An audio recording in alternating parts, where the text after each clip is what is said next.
Bupati Aceh Barat Haji Romli MS mengikuti rapat persiapan uji coba irigasi Lok Guci BLG 1 BLG 4 Kabupaten Aceh Barat bersama Asisten 2 Setda Aceh, Kadis Pengairan Aceh, Kepala Biro Pembangunan Aceh yang dilaksanakan secara virtual di Pendopo Bupati Aceh Barat, Kamis 1 Oktober 2020.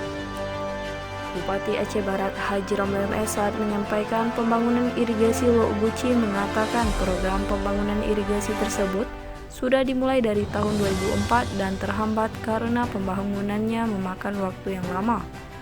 Terakhir, Bupati berharap agar program pembangunan irigasi Lok Guci segera selesai sehingga dapat meningkat ekonomi masyarakat. Sementara itu, Asisten 2 Setda Aceh Teku Ahmad Dade mengatakan bahwa irigasi Lok Guci belum diresmikan, hanya akan diuji coba terlebih dahulu. Dia mengatakan peresmian akan dihadiri Presiden, dan untuk uji coba akan dihadiri PLT Gubernur Aceh.